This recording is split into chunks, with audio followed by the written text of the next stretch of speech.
જે આદિવાસી મારા સમાજ, આદિવાસીના સમાજ, મારા ભાઈઓ, સૌથી પહેલાં તાજા સમાચાર આપણને મળ્યા છે અને સહી વિડીયા પર તમે આવ્યા છો.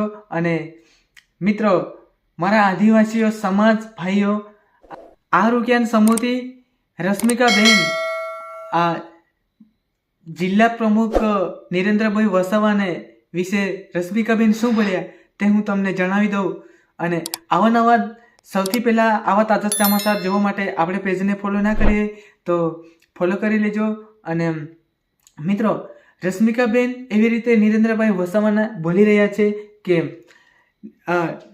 એક દીકરી સમાજના તરીકેથી બોલું છું કે નિરેન્દ્રભાઈ વસાવા, તમે રાજકારણ કરતા ના આવડતું હોય તો રાજકારણ કરવાનું તમે છોડી દેજો, રાજીનામું આપી દેજો અને મારા ઘરે બાંગડી હશે અને મારા ઘરે બાંગડી હશે મોકલાવી આપું એવી રીતે કહે છે.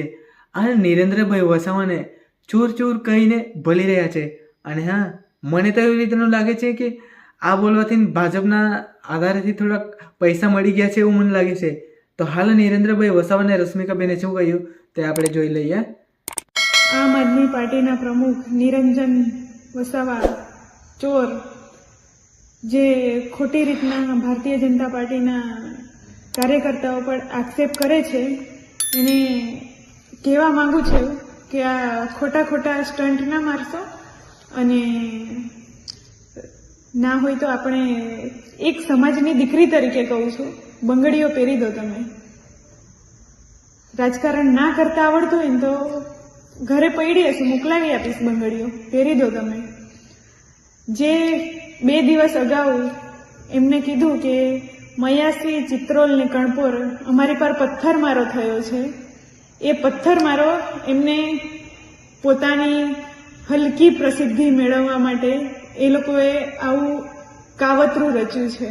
પથ્થરમારો થયો, પાછા 300 મીટરની દૂરી પર એમની પર પથ્થરમારો થયો, પાછા 300 મીટરની દૂરી પર પથ્થરમારો, એવા 3 જગ્યાએ પથ્થરમારો થયો છે. એમનું કહેવું છે 30 થી 25 લોકોએ આ પથ્થરમારો કર્યો છે. પથ્થરમારો કરે તો એ ગાળાની હાલત શું થાય? આદિવાસી સમાજને કેવી રીતે ગુમરાહ કરે છે આ આમ આદમી પાર્ટીનો ચોર. આટલું તો કેટલું જુઠ્ઠું બોલે. તમે રાજકારણ ના કરતા આવડતું હોય ને, ઘરે બેસી જાઓ, લુખ્ખાગીરી ના કરો ખોટી.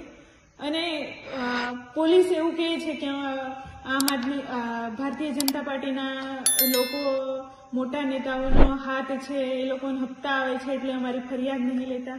હું તમારા આ વિડીયો વાયરલ થયા 10:30 વાગે, 11:30 હું આમલેખા પોલીસ સ્ટેશન ગઈ હતી. ત્યાં મેડમ પૂછતા હતા કે શું ફરિયાદમાં લખાવું છે. રાઇટર બાજુમાં જ બેઠા હતા, તમારી બાજુમાં.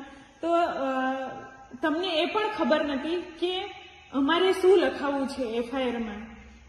એફઆઈઆર નતા માંગતા, એ ખોટી રીતના સોશિયલ મીડિયામાં પોતાની હલકી કક્ષાની પ્રસિદ્ધિ મળવા માટે તમે આવી રીતના રાજકારણ કરો છો. ત્યાં મેડમ પૂછતા હતા કે તમારી એફઆઈઆર લખાવો.